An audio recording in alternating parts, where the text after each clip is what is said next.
Ayan mga idol, luto na po yung adobo natin na native na manok. Ayan po, kulay dilaw po yung ano to? Ay, ito po, maglilitson po tayo.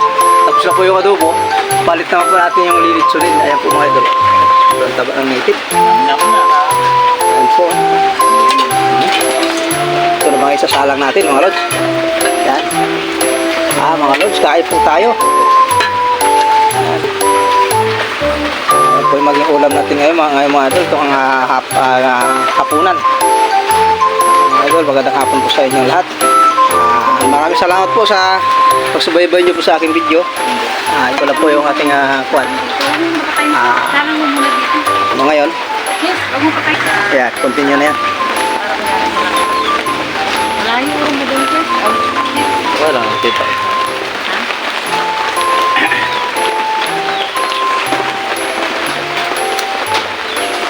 Ayan mga lods, magula na.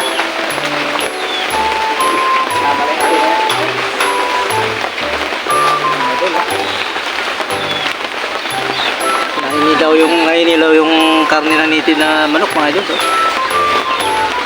Liksunin natin para paiba naman po yung luto mga lods.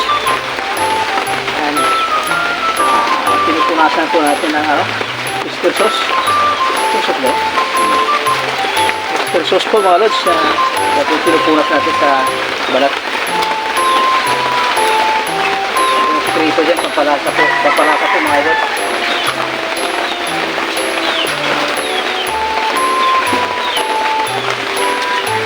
Ito lang yung taas niya. Kung masarap yung nililitsyon mo na yan. Oo. Kala ko na dyan, native eh. At mamantika na oh.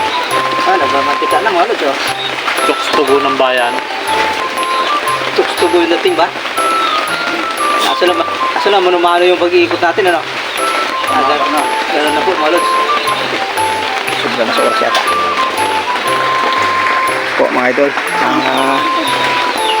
Ayun. Pagsimula ng mamula mga idol. Mga ilang ano lang yan. Wala pang kalating oras yan. Luto na po yan. Yan po mga idol. Thank you for watching po mga idol.